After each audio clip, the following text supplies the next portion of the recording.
दर्पणदृश्यमाननगरी तुल्यं निजान्तर्गतं पश्यन्नात्मन्नाया वैर्योत्भूतं यथा निद्रया यः साक्षात्कृते प्रबोधसमये स्वात्मानमेव प्रियम् तस्मै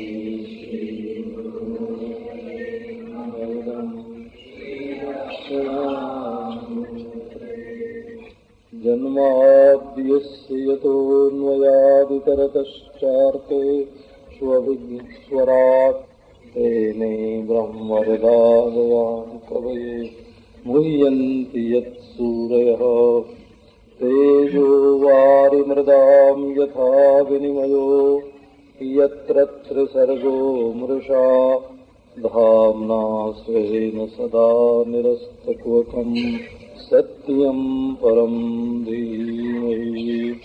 ओम शांति शांति शांति। तो ये मालूम ही है कि हम कोई क्रम से संपूर्ण भागवत जैसे सुनाते हैं वैसे नहीं सुना रहे हैं। ये तो मनुष्य जीवन के लिए भागवत धर्म कितना आवश्यक है, कितना उपयोगी है, उसके लिए टूक टूक बात आपके सामने रखते हैं। वैसे तो हम लोगों का जो विचार है श्रीमद् भागवत के संबंध में, उसमें कंधे अध्याये प्रकरणे श्लोके वाक्ये पदे अक्षरे सप्तधा विभजनार्थम 7 प्रकार से भागवत का विचार करते हैं। ये हेमाद्री ने बताया कि श्रीमद् भागवत पर हेमाद्री समझो हेमाद्री कालीन पंडित उनके गोपदेव ने श्रीमद् भागवत पर 3 निबंध लिखे हैं। तो उसमें एक हरिलीलामृतम है, एक मुक्ताफलम है। तो उसमें उन्होंने बताया कि एक अक्षर भी भागवत का कोई इधर उधर करना चाहे तो नहीं कर सकता। अक्षर की बात है, ये नहीं कि कोई पद की या वाक्य की या श्लोक की। तो स्कंध में अध्याय, अध्याय में प्रकरण, प्रकरण में श्लोक, श्लोक में वाक्य, वाक्य में पद और पद में अक्षर। इतने व्यवस्थित हैं, गिन कर रखे हुए हैं कि यदि कहीं से कोई एक आध श्लोक निकाल दे या बढ़ा दे तो इतनी परिपुष्ट शैली में ये लिखे हुए हैं कि वो पकड़ जाएंगे कि यहाँ किसने कहाँ से निकाला है और कहाँ किसने बढ़ाया है। संस्कृत भाषा की शैली बड़ी विलक्षण है। जो लोग केवल अंग्रेजी या दूसरे ढंग की भाषा दूसरी पढ़ते हैं, उनको इसके बारे में ठीक ठीक पता नहीं होता है। आपको एक उदाहरण बताता हूँ। एक शास्त्रार्थ हुआ आर्य समाजी और सनातन धर्मियों का। तो सनातन धर्मी पंडित बड़ा प्रौढ़ था। जब आर्य समाजी ने वेद का मंत्र रखा, न तस्य प्रतिमा अस्ति, ईश्वर की प्रतिमा नहीं है। तो वहाँ प्रतिमा का तुलना है, उपमा है, माने ईश्वर की उपमा का कोई नहीं है। तो ये बात उस वैयाकरण पंडित को मालूम नहीं थी कि यहाँ प्रतिमा शब्द का अर्थ उपमा या तुलना है। तो साफ प्रतिमा माने मूर्ति हो गया। तो वैयाकरण पंडित ने अर्थ किया नतस्य प्रतिमा अस्ति, नतस्य नम्रीभूतस्य वामनस्य प्रतिमा अस्ति। न तस्य की जगह उसने नतस्य कर दिया, एक में मिला दिया। अब जो आर्य समाजी पंडित बेकायदे वेद पढ़े हुए थे, उनको भी इसका अर्थ नहीं मालूम। तो ये हुआ कि वैदिक पंडितों को बुलाओ, वो जटा पाठ धन पाठ करें। अब बुलाए गए महाराज, तो उन्होंने शुरू किया न न न तस्य तस्य तस्य न तस्य न तस्य न तस्य प्रतिमा प्रतिमा प्रतिमा अस्ति अस्ति अस्ति, है ना। जो जटा पाठ घन पाठ पर आरंभ हुआ वहाँ न बिल्कुल अलग हो गया तस्य से। अब उसमें अर्थ बदलने की बिल्कुल गुंजाइश नहीं रही। तो संस्कृत भाषा की जो रीति है ना, वो तो तपस्या की है। आजीवन तपस्या करके उसको ज्यों का त्यों सुरक्षित रखते थे महात्मा लोग। तो ये भागवत जो है, इसमें भी स्कंध, अध्याय, प्रकरण, श्लोक, वाक्य, पद और अक्षर, इनकी व्यवस्था है। तो ऐसी स्थिति में तो हम एक अक्षर भी त्याज्य भागवत में से नहीं बता सकते। ये पहले ये प्रतिज्ञा की गई है कि ये पूरा का पूरा फल ही रसमय है, न इसमें कोई गुठली है न छिलका है। निगम कल्प तरोर गलितम फलम शुक मुखाद अमृत द्रव संयुतम, ऐसा ये फल है जिसमें रस ही रस है, छिलका और गुठली नहीं है। तो ऐसी स्थिति में एक बूंद भी इसकी कहीं व्यर्थ चली जाए, ये बात नहीं है। बड़ा सावधान रहना पड़ता है। तो अभी हम न तो आपसे भागवत के सिद्धांत की चर्चा कर रहे हैं, न तो स्तुतियों की चर्चा कर रहे हैं, न तो उपदेशों की चर्चा कर रहे हैं। भागवत में जो सिद्धांत का प्रतिपादन है वो बड़ा विलक्षण है। वो तो पहले ही अहम एवासमेवाग्रे नान्यत यत् सदसत् परम, ब्रह्म का स्वरूप क्या है, परमात्मा का क्या स्वरूप है, तो केवल निर्विशेष सन्मात्र। माया का स्वरूप क्या है कि जो अनंत को शांत करके एक को अनेक करके दिखावे। जगत का स्वरूप क्या है कि जिसमें कार्य कारण की व्यवस्था ही न बने, कारण से कार्य हो जाता है और कार्य से कारण हो जाता है। आपको ये मालूम नहीं है, जैसे प्रकृति मूल में थी और उससे परिणाम होकर के पंचभूत पर्यंत आए ना, तो हम कहते हैं पहले प्रकृति थी इसलिए वो कारण है और बाद में ये जगत हुआ इसलिए कार्य है। तो बोले ऐसे कहो कि इस समय जगत है और बाद में ये मिलते मिलते प्रकृति हो जाएगा, तो जगत भी पहले है। जैसे कारण से कार्य निकलता है, माने परिणाम दो तरह का होता है, एक अनुलोम परिणाम और एक प्रतिलोम परिणाम। तो प्रतिलोम परिणाम की दृष्टि से ये अनेकता कारण है और एकता जो प्रकृति की है वो कार्य है। और अनुलोम परिणाम दृष्टि की दृष्टि से देखें तो एक प्रकृति कारण है और अनेक जगत कार्य है। तो कार्य कारण की व्यवस्था नहीं होती है, अनिर्वचनीय ही है।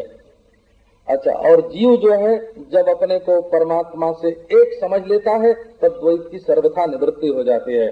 तो सिद्धांत की चर्चा न करके अभी तो इसमें जो स्थान स्थान पर मानव जीवन के साथ संबंध रखने वाली घटनाएं हैं उनकी चर्चा हम आपके सामने करते जा रहे हैं। अब एक पति पत्नी का संबंध है, तो मानव जीवन में तो ये अपेक्षित ही है।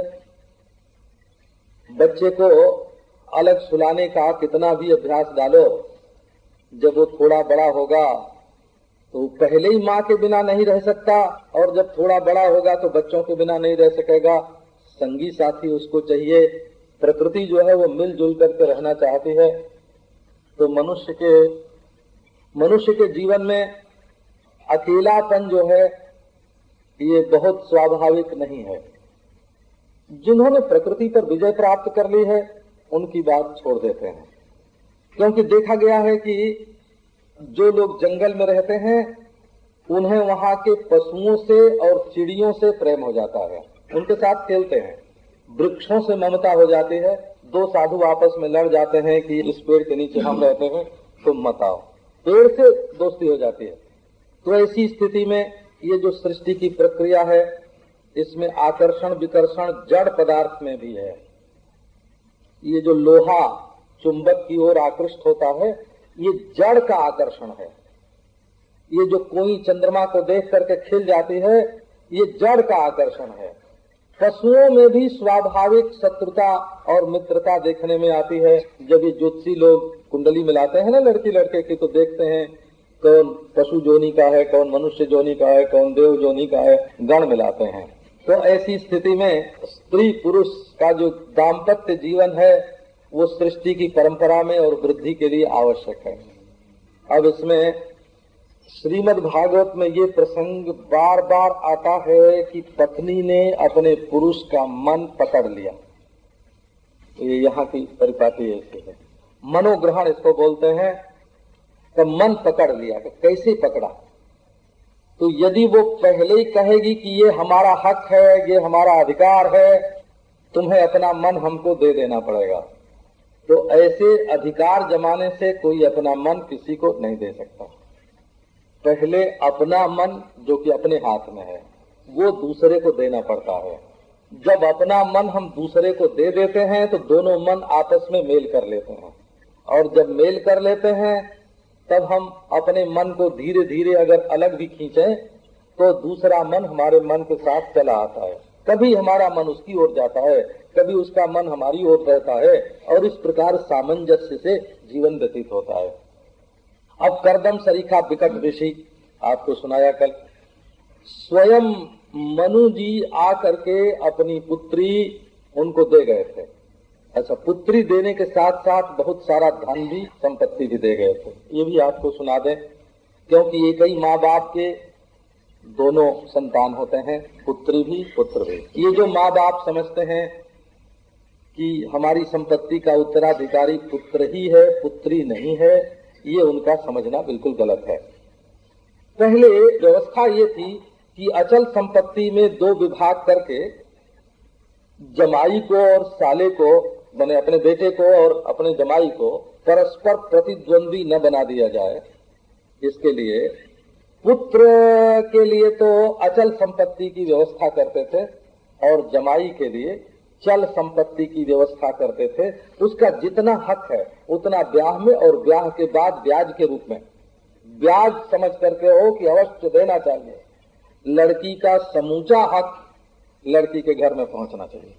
तो स्वयंभुव मनु ने और शतरूपा ने, दोनों ने अनसुया को बहुत बड़ा पारिवर्ह दिया। उसको पारिवर्ह बोलते हैं, दायज बोलते हैं, दायज। आपको हिंदी का ये शब्द मालूम होगा, दायज, दहेज, दहेज देते हैं। वो दहेज नहीं दायज है। दायज माने दाय जन्य है, संस्कृत का शब्द है दाय, संप्रदाय में जो दाय है वही है। तो दायाद, ये दायाद है, दायाद शब्द संस्कृत का है। याज्ञवल्क्य के स्मृति में एक दाय भाग ही है कि किसको कैसे हक मिलना चाहिए। तो दीयते इति, जिसका दान किया जाए। तो दायज का अर्थ होता है कि लड़की का जो हक है वो लड़की के साथ दिया गया, उसी को दायज बोलते हैं। वो संपत्ति है। तो बहुत संपत्ति छोड़कर और वे लोग चले गए थे। अब उनके जाने पर जरा देवहूति में क्या क्या गुण थे, माता पिता तो चले गए, एक अनजान पुरुष के साथ लड़की को रहना पड़ा, जिससे कोई पहले का प्रेम नहीं, परिचय नहीं। विदेशों में तो प्रेम का अर्थ होता है शारीरिक संग, और अपने देश में प्रेम शब्द का अर्थ होता है मानसिक संग। वो शारीरिक संग पर्यंत हमारे प्रेम को नहीं ले जाते हैं। तो पितृभ्याम प्रस्थिते साध्वी पतिम इंगित कोविदा, पहली बात देवहूति की ये थी कि उनको बताना नहीं पड़ता था कि ये काम करना है। इंगित कोविदा, इशारा ही समझ जाती थी, बोलने की तकलीफ नहीं देती थी, माने उनके भजन में कोई बाधा नहीं डालती। अच्छा, और साध्वी, अत्यंत साध्वी थी, सौजन्य उनके अंदर था। तो सौजन्य, भावज्ञ और नित्य सेवा और प्रेम, ये दाम्पत्य जीवन में होना आवश्यक है। एक एक की व्याख्या करें तो पूरी भागवत आ जाएगी। साध्वी, भावज्ञा, नित्य सेविका और प्रेमिका, विश्रम्भेण आत्मशौचेन गौरवेण दमेन च विश्वास। कहिए नहीं कि पति को समय पर बस नहीं मिली या टैक्सी नहीं मिली, घर आने में देर हो गई, बेचारे को पैदल आना पड़ा, और श्रीमती जी दरवाजे पर खड़ी हैं कि इतनी देर करके कहाँ से आ रहे हो, मैं समझते हूँ सर। लो, अब वो बेचारा तो तकलीफ पाए के आ रहा है, ऑफिस में डांट सुन के आ रहा है, घाटा उठाए के आ रहा है, पैदल चल के आ रहा है, और श्रीमती जी अविश्वास का डंडा लिए दरवाजे पर खड़े हैं। तो सहानुभूति की दृष्टि होनी चाहिए ना। विश्वास, विश्रम्भेण और पवित्रता, दूसरे को दिखाने के लिए तो बाल संवार के निकले और बढ़िया साड़ी पहन के निकले, दूसरे को दिखाने के लिए गांव में कि ये बहुत संपन्न है, बहुत शौकीन है, बहुत सुंदर है।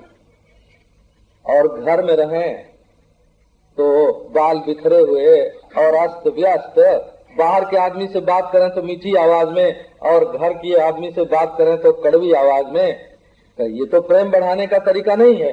ये घर में सुख की सृष्टि बनाने की रीति नहीं है। अपने को पवित्र रखना हमेशा, गौरवेण दमेन च, विश्रम्भ, पावित्र्य और गौरव का भाव। गौरव का भाव का अर्थ यह है कि अपने देश में या अपनी भारतीय संस्कृति में अपने मन की वासना को पूरी करना, इस बात को महत्व नहीं देते हैं, महत्व देते हैं चारित्र को। तो अपना चरित्र शुद्ध रहे, तो अनुशासन के अनुसार चलने से चरित्र शुद्ध रहता है, और वासनानुसारी होने से चरित्र, शासनानुसारी और वासनानुसारी दो प्रकार का चरित्र होता है। तो अपने घर में कोई ऐसा बड़ा होना चाहिए जिसके सामने हम अपनी वासना को रोक सकें। यदि अपनी अपनी वासना पूरी करते जाएंगे तो अभिमान बढ़ जाएगा, वासनाएं बढ़ जाएंगी, मांग बढ़ जाएगी, और फिर एक दिन उनके पूरी न होने पर दुख होगा, दुख होगा। दुख की सृष्टि बढ़ाने का उपाय है अपनी वासनाओं को बढ़ाना। इसलिए गौरव शब्द का अर्थ ये होता है कि किसी को अपने से बड़ा मानो, और जब किसी को अपने से बड़ा मानना है तो अपने पति को ही अपने से बड़ा मानो। पराये को बड़ा मानने की अपेक्षा तो किसी को गौरव का भाव कहते हैं। आदर का भाव रखना, आदर करोगे तो आदर पाओगे, और अनादर करोगे तो अनादर पाओगे। जो तुम्हें पाना है वही तुमको देना चाहिए। न तत्परस्य संदध्यात् प्रतिकूलम यदात्मनः, जो बात अपने प्रतिकूल पड़ती हो वो दूसरे को कभी नहीं करना चाहिए, कभी नहीं करना चाहिए। और दमेन, अपनी इंद्रियों को थोड़ा काबू में रखना चाहिए। ये नहीं कि मन में आया जब से जो चाहे बोल दिया। एक लड़की ने हमको शिकायत की एक दिन कि हमारे पतिदेव हमको चिट्ठी लिखते हैं तो बड़ी रूखी लिखते हैं, और हमारे सहेलियों के पास चिट्ठी आती है तो उसमें बड़ा प्रेम लिखा रहता है। मैंने कहा तुम्हारे पतिदेव बड़े गंभीर हैं, तुमको प्रसन्न होना चाहिए। ये हल्का फुल्का छिछला जो प्रेम का भाव है वो चिट्ठी में लिख करके उसको हल्का बना देना, ये कोई भले आदमी का काम थोड़ी है। वो तो बड़े गंभीर हैं, तुम्हारा आदर भाव उनके प्रति बढ़ना चाहिए। तो बोली कि ऐसी बात है, ये उनकी गंभीरता है। मैंने कहा गंभीरता है, ये बड़प्पन है उनका। अब महाराज आजकल की लड़कियां तो कुछ समझती नहीं है, वो तो समझती हैं जब तक डार्लिंग न बोले तब तक प्रेम ही नहीं। हद हो गई। तो दमे न क्या।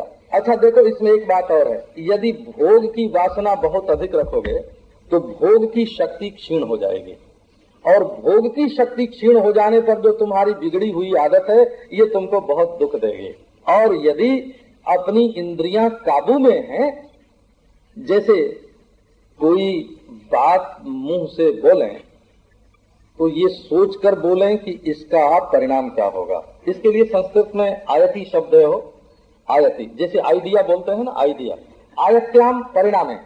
परिणाम में जो मैं बोल रहा हूं इसका प्रभाव सामने वाले पर क्या पड़ेगा, दूसरों पर क्या पड़ेगा, जिसके सामने इसकी चर्चा होगी उसके ऊपर क्या पड़ेगा। सोच समझ के बोलना चाहिए ना। मेरे ऊपर इसका क्या प्रभाव, जिससे कहते हैं उस पर क्या प्रभाव, जो सुनेगा उसके ऊपर क्या प्रभाव, इस बात को ध्यान में रख करके यदि नहीं बोलेंगे तो बोलने की रीति नहीं। बोलिए तो तब जब बोलिबे की रीति जानो, बोलने की रीति आती हो तब बोलना चाहिए। तो शुश्रूषया सौहृदयेन सेवा करनी चाहिए, और अपने हृदय को हमेशा सुष्ठु रखना चाहिए, अपना दिल नहीं बिगाड़ना चाहिए। कभी 5 रुपया बिगड़े कि अपना दिल बिगड़े, दोनों में से आप क्या पसंद करते हो। और 2 आने के लिए भी दिल बिगाड़ लेते हैं, 2 पैसे के लिए दिल बिगाड़ लेते हैं। आप इधर ध्यान नहीं देते हो कि आपका जो दिल है वो दुनिया के हजारों रुपए से भी ज्यादा, लाखों रुपए से भी ज्यादा कीमती है। अगर 2 आने के लिए आप एक साड़ी के लिए या एक ब्लाउज के लिए या एक जूती के लिए, महाराज हाँ, मैंने सुना कि एक पति पत्नी को कहीं सिनेमा देखने के लिए जाना था, तो पत्नी ने कहा कि आज मैं हरी पोशाक पहन के चलूंगे। तो उसने हरी पोशाक पहनी, हरी चूड़ी पहनी, हरी बिंदी लगाई, बिंदी भी हरी। आहा, जब जूता पहनने के लिए गई तो हरी जूती नहीं थी। अब वो तो बैठ गई वहीं, बोली पतिदेव से कि मैं सिनेमा नहीं जा सकती, ये जूती मैच नहीं करती है हमारी पोशाक से। रोने लगी। अब पति का भी सिनेमा जाना बंद और पत्नी का भी सिनेमा जाना बंद। वो हरी जूती की कमी ने उसके घर में दुख पैदा कर दिया। तो भाई सुख बनाने के लिए दाम्पत्य जीवन होता है, घर में दुख बनाने के लिए दाम्पत्य जीवन नहीं होता है। रसोई बनती है इसलिए कि स्वादु और हितकारी भोजन हमको खाने के लिए मिले, और यदि घर के भोजन में ही विष हो गए तो वो भोजन का बनना ही व्यर्थ हो जाता है। इसलिए ये जो सांसारिक जीवन है, इस जीवन में सेवा का भाव होना चाहिए और सौहृद, हृदय हमेशा सुंदर बना रहे, बिगड़े नहीं। वाचा मधुरया च भो। एक बार हम लोग अहमदाबाद में थे, सभा हो रही थी, तो एक साधु कुछ कड़वा बोलने लगे। कमेटी थी घर में, एक साधु कुछ कड़वा बोलने लगे। तो भगवदाचार्य जी थे, बड़े बूढ़े हैं ना वहाँ के, वृद्ध विद्वान महात्माएं। तो बोले कि हे देखो, तुम हमारी एक सलाह मानो, तुम एक शीशी शहद अपने जेब में हमेशा रखा करो, और जब बोलना हो तो 2 बूंद जीभ पर डाल लिया करो और फिर बोलो।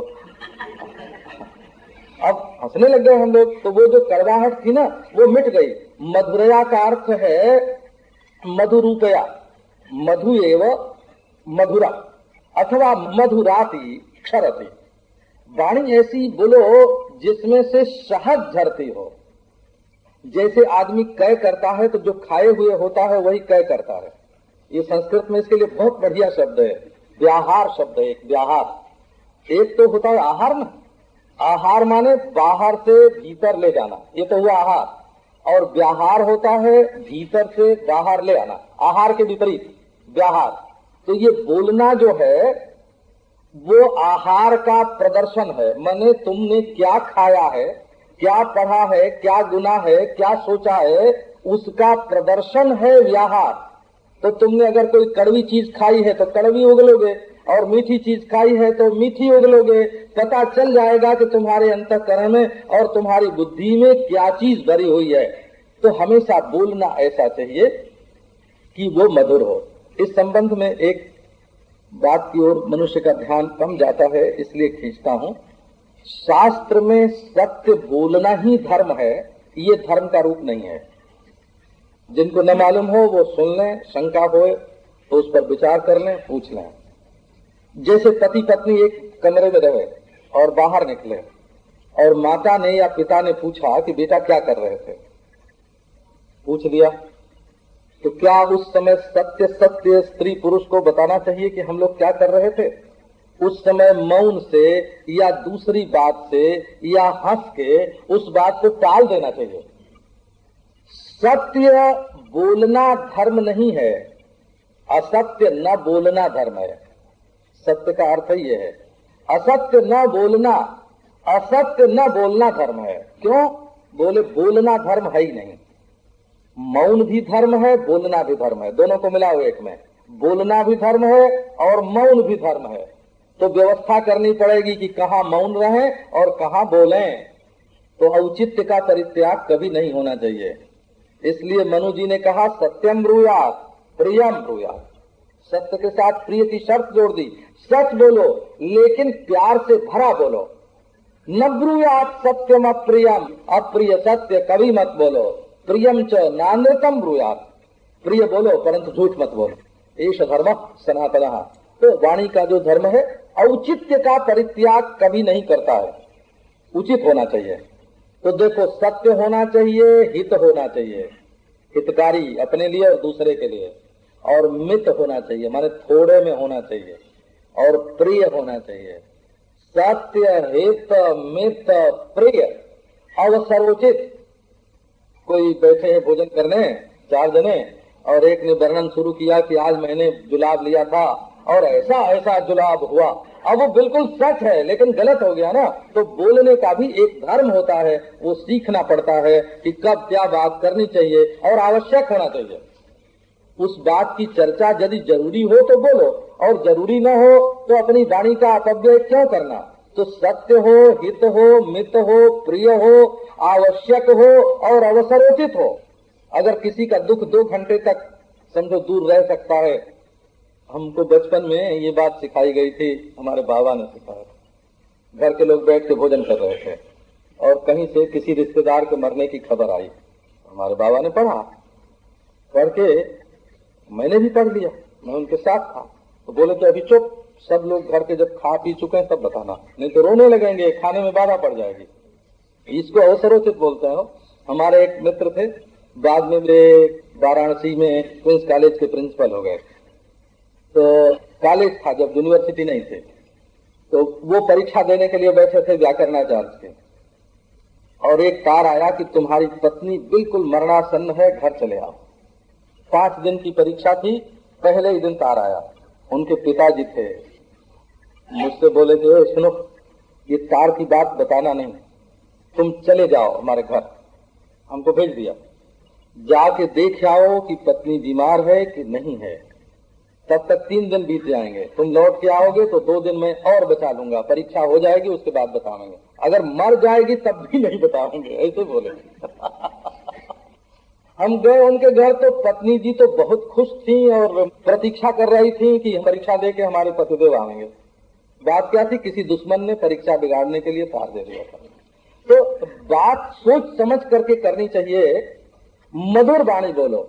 विसृज्य कामम दंभम च द्वेषम लोभम अघम मदम। काम, दंभ, द्वेष, लोभ, पाप, मद, ये 6 बात नहीं होनी चाहिए। एक बात आपको सुनाते हैं, आज देखो ऐसी मोटी मोटी बात आपके सामने करने लगे, ब्रह्म चर्चा करने वाले हम लोग।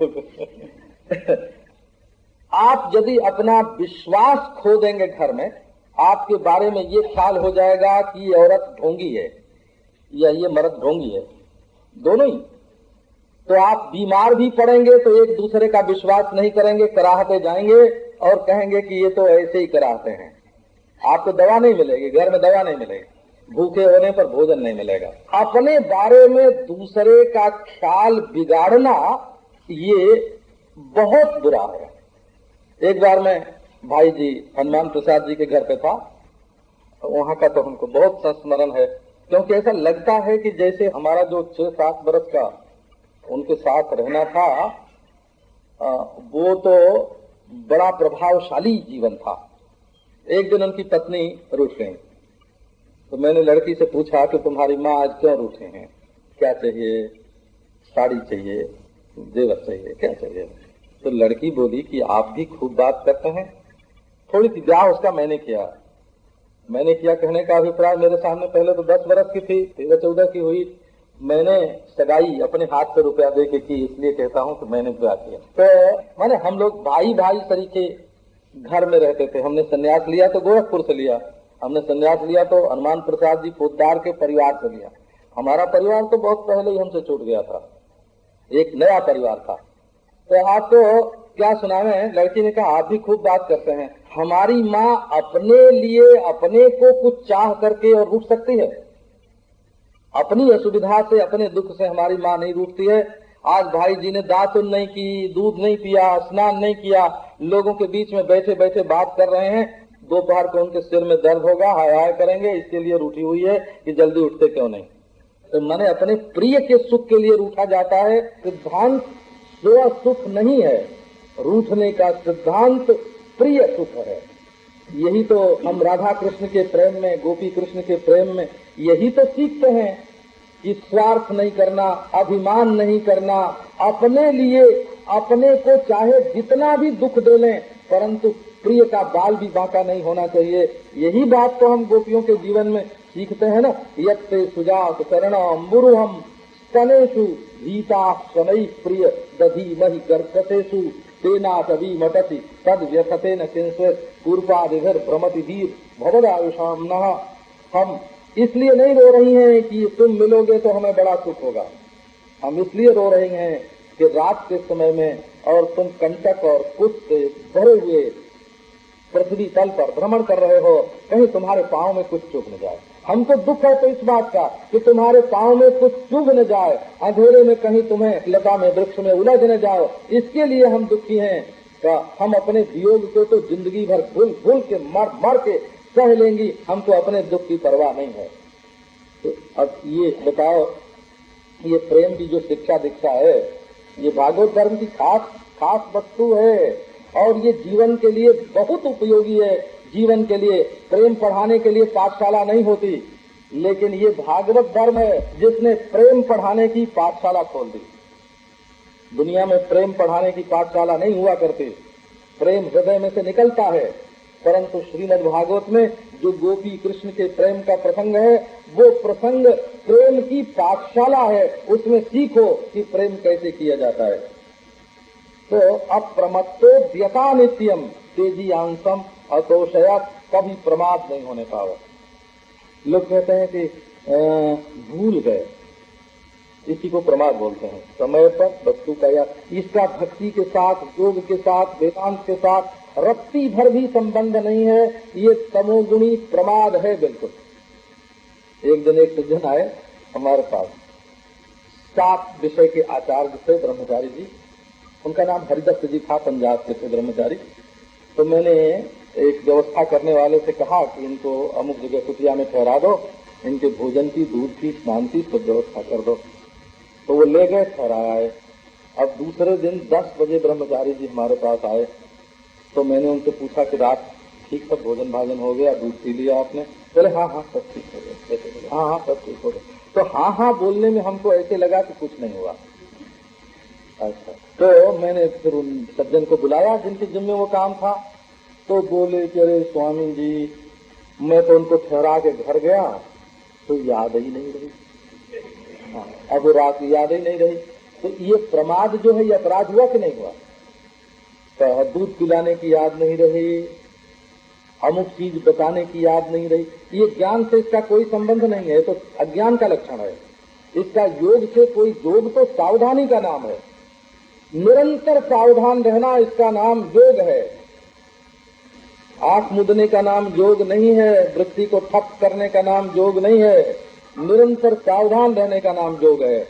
तो प्रमाद न हो और उद्यत हो। एक बात आपको सुना के आगे बढ़ता हूं कि शास्त्र की रीति से मनुष्य कभी थकता नहीं है। ये जो थकान है ये बिल्कुल झूठी चीज है। अरे हम तो थक गए। असल में एक विषय से मनुष्य ऊब जाता है। अब विष्णु पुराण में महाराज एक श्लोक है, जपश्रांतश्चरेत ध्यानम, ध्यानश्रांतश्चरेत जपम, जप ध्यान परिश्रांतः आत्म तत्व विचारेत। शांति कहाँ है इसमें? जप करते करते मन न लगे जप में तो ध्यान करने बैठ गए। अब अंगुली चलाने की जरूरत नहीं, जीभ हिलाने की जरूरत नहीं, ठप देखो मन निर्विषय हो जाएगा। क्योंकि जप करते करते जो क्रिया हुई है ना, जो क्रिया हुई है, अब वो निष्क्रियता को चाहती है, ध्यान लग जाएगा। लो, अब कोई कहेगा जप छोड़ दो ध्यान करो, तो पहले ही आलस से आ जाएगा। जब ध्यान में मन न लगे तो जप ध्यान श्रांत करे जपम, तो फिर लो उठाओ माला। तो बोले न जप में लगता न ध्यान में लगता, बोले आओ स्वाध्याय करो उपनिषद का। विषय बदल दो।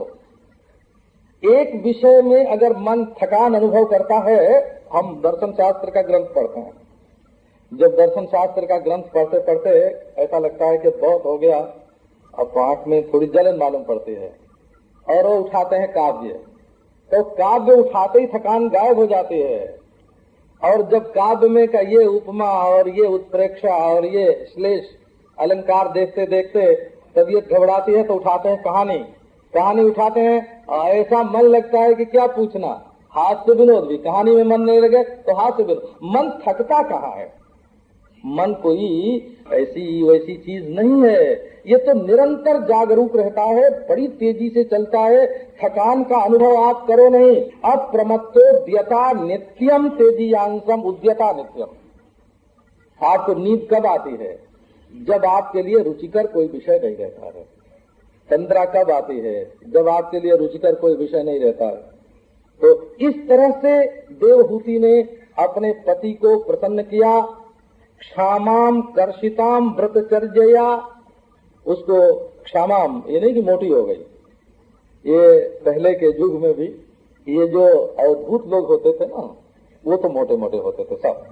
ये श्रीमद् भागवत में दत्तात्रेय को पीवा मोटा बताया गया है, ऋषभदेव को भी पीवा बताया गया है, जड़ भरत को भी पीवा बताया गया है। पीवा माने मोटा। और काम करने वाले लोग जो हैं वो तो छरहरे होते हैं। ये नहीं कि अब हमारे तो ऐसा है कि कोई बड़े बूढ़े भी आते हैं ना, तो हम कहते हैं बाबा कौन उठे, दंडवत करें तो पेट दुखने लग जाए।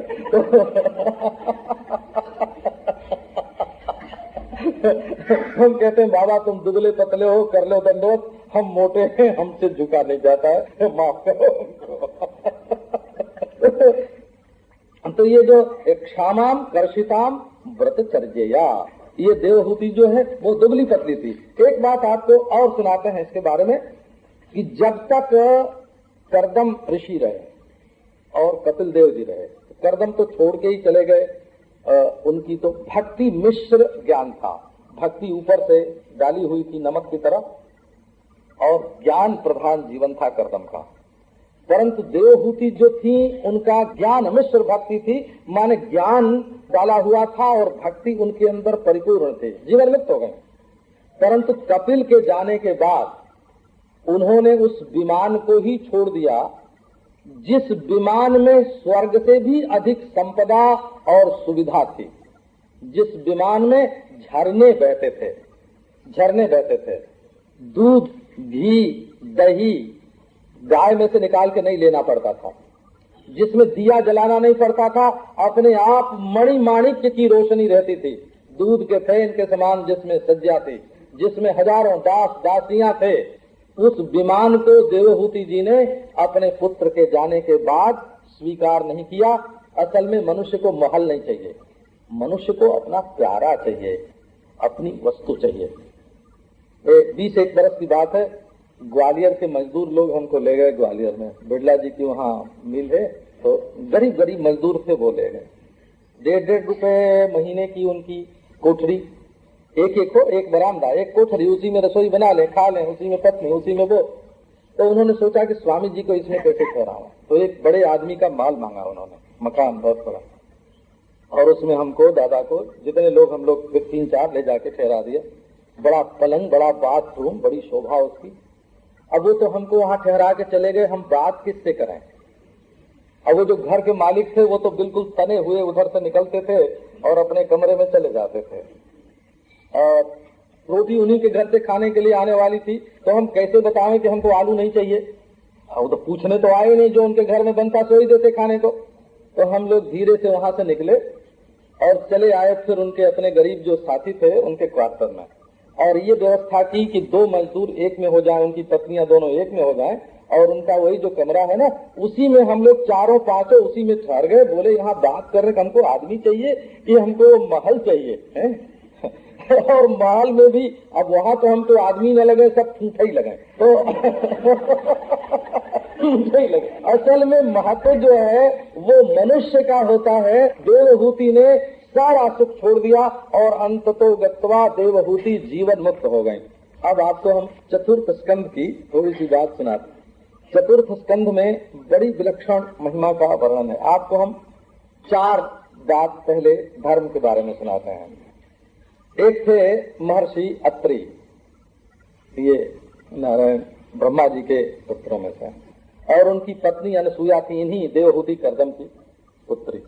देखो अत्रि शब्द का अर्थ होता है अत्रैव इति अत्रे, लो सर्वत्र है। ये एक तो अत्रि का अर्थ है न त्रि अत्रे, जिसमें त्रिगुण नहीं है, जिसमें 3 पना नहीं है, उसको अत्रि कहते हैं। और निरुक्त में अत्रि शब्द की जो व्युत्पत्ति दी हुई है वो अत्रैव इति अत्रे, जो यही है सो अत्रि। भर्जनाथ भृगु ऐसे करके भृगु, अंगिरा और अत्रि की व्युत्पत्ति एक साथ दी हुई है। ये तत्व है, माने भृगु, अंगिरा, अत्रि आदि भी तत्व हैं, ऐसे वर्णन आता है। तो ये त्रिगुणातीत ऋषि की पत्नी कौन थी? अनसुया।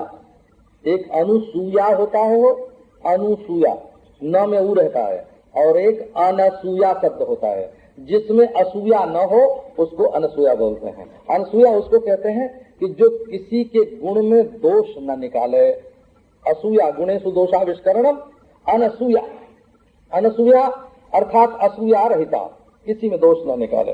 अब दोनों पति पत्नी भगवान का भजन करने लगे, तो ये निराकार ईश्वर का भजन करें, ध्यान करें निराकार ईश्वर का, किसी में दोष न देखना और सबके जो आत्मा है निराकार प्रभु उनका ध्यान करना।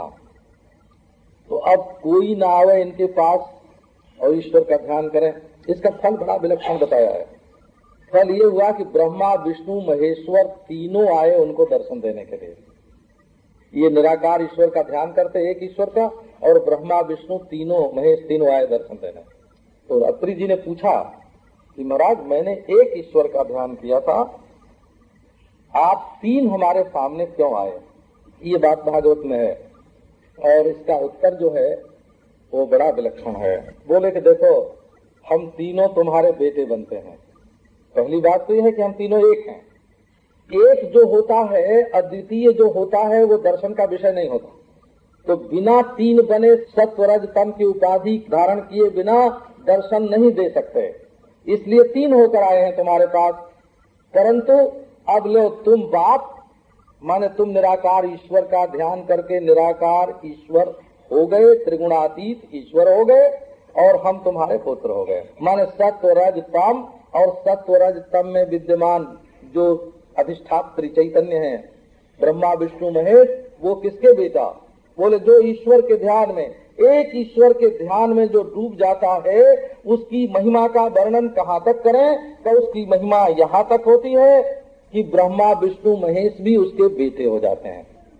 सबका बाप हो गया, सबके बाप का ध्यान किया, सबका बाप हो गया। ये ध्यान का महात्म्य, ये धर्म का महात्म्य बताया। अब एक दूसरा इसी प्रसंग में लो, माने ये भगवत ध्यान रूप धर्म का महात्म्य है। अब धर्म और मूर्ति, ये दूसरा प्रसंग है। तो धर्म और मूर्ति, आपके जीवन में धर्म भी चाहिए और मूर्ति भी चाहिए। आप ये सोचते हो कि चीज तो हमको एक पैसा तो देना न पड़े और हाथ जोड़ना न पड़े और धर्म हमको हो जाए, तो ऐसे लोगों से धर्म परहेज ही करता है भला। हाँ, जहाँ द्रव्य और क्रिया के बिना भाव की उत्पत्ति ही नहीं हो सकती। ये तो जो लोग शास्त्र के रहस्य को जानते नहीं, सोचते नहीं, पढ़ते नहीं, उनकी बात क्या करें। हमारे मन में आखिर भाव का उदय कैसे होता है, ये तो देखो सामने एक स्त्री देखते हैं, पुरुष देखते हैं, तब स्त्री पुरुष को देख करके मन में काम का उदय होता है, धन को देख करके लोभ का उदय होता है, शत्रु को देख करके क्रोध का उदय होता है, निंदा सुन करके द्वेष होता है, स्तुति सुन करके प्रियता जागृत होती है। स्तूयमाना ही देवता बले न वर्धते, निरुक्त में आया स्तूयमाना देवता वीर्जेण वर्धते। जब देवता की स्तुति करते हैं तो उसका पराक्रम बढ़ जाता है। आप स्वयं विचार करो कि आपके मन में किसी निमित्त के ही सारी वृत्तियां उदय होती हैं। इंद्रियों से विषयों को देखते हैं, माने ज्ञानेन्द्रियां जो हैं वो विषयों को देखकर हमारे मन में वृत्तियों को जागृत करते हैं, और हमारी जो क्रिया है वो हमारे मन में ग्लानि अथवा अभिमान का उदय करवाती है। तो धर्म के लिए भी एक तो चाहिए क्रिया और द्रव्य, और एक भगवान की आराधना के लिए, हे भगवान आप लोग तर्क वितर्क में नहीं फंसना, अधिष्ठान के बिना पूजा नहीं होती। किसी की भी पूजा होती है तो किसी जगह होती है, उसके लिए वेदी बनानी पड़ती है। क्या आप समझते हैं कि मस्जिद मूर्ति नहीं है, गिरजाघर मूर्ति नहीं है? जब एक जगह बना दी, एक आला बना दिया, वही तो अधिष्ठान हुआ। बिना अधिष्ठान के पूजा नहीं होती। तो धर्म के साथ वस्तु का उपयोग चाहिए। 5 रुपया दान करो, 2 मुट्ठी अन्न दो, 1 फुट कपड़ा दो, तब धर्म होता है। इसी से जहाँ वस्त्र नहीं होता है ना, वहाँ वो क्या मौली रक्षा लेकर के पंडित लोग चढ़ाते हैं, इतना सा रक्षा तोड़ करके चढ़ा देते हैं सूत। तो बोले भाई इसमें क्या हुआ? इसमें हमने वस्त्र का प्रतिनिधि विकल्प चढ़ा दिया, ये भाव हो जाता है। बोले सर्वा भाव तो अक्षतान, कुछ न हो तो 4 चावल चढ़ा दो, चावल के साथ अपने हृदय में भाव की उत्पत्ति होगी। तो पूजा करने के लिए भगवान की जब मूर्ति रखते हैं तो वो मूर्ति के निमित्त से हमारे हृदय में भगवत भाव का उदय होता है। बिना निमित्त के भगवत भाव का उदय नहीं होता। आप चाहे हमारा व्याख्यान सुनो और चाहे वेद शास्त्र श्रवण करो, श्रवण के निमित्त से आपके हृदय में भाव की उत्पत्ति होगी। अदृष्टाद अश्रुताद भावात, भागवत का सिद्धांत है। अदृष्टाद अश्रुताद भावात न भाव उपजायते। जो चीज कभी देखी नहीं और कभी सुनी नहीं, उसका भाव हृदय में नहीं आ सकता। इसलिए उस भाव को उत्पन्न करने के लिए तुलसी की गंध चाहिए, उसके लिए बांसुरी वाली मूर्ति चाहिए, सालग्राम की बटिया चाहिए, उसके लिए उस पर चंदन अक्षत चढ़ाना चाहिए। और फिर आंख बंद करके ध्यान करेंगे तो आपकी वृत्ति बाह्याकार को छोड़ करके अंतराकार को धारण करेगी। जिसको कभी देखा नहीं सुना नहीं, उस अतीन्द्रिय पदार्थ को आखिर हम अपने हृदय में धारण कैसे करेंगे? यही धर्म और धर्म की पत्नी का नाम है मूर्ति। धर्मस्य मूर्तियां, धर्म की पत्नी का नाम है मूर्ति, व्यक्ति। इससे उत्पन्न क्या होता है कि नर नारायण। नारायण की उत्पत्ति होती है नर नारायण। नर माने जीव और नारायण माने अंतर्यामी प्रभु। असल में मन और शरीर भी अलग अलग नहीं है। आपको कभी सुनाएंगे कि ब्रह्मा विष्णु महेश एक हैं। ब्रह्मा विष्णु महेश एक है। इसका अर्थ है कि शरीर, मन और इसमें तादात्म्यापन्न जीव बिल्कुल एक हैं। जो लोग शरीर से अलग मन का ख्याल करते हैं वो विवेक करने के लिए ख्याल करते हैं। जो लोग मन से अलग जीवात्मा का ख्याल करते हैं वो विवेक करने के लिए करते हैं। जो संपूर्ण प्रपंच से अलग परमात्मा का ख्याल करते हैं वो विवेक करने के लिए करते हैं।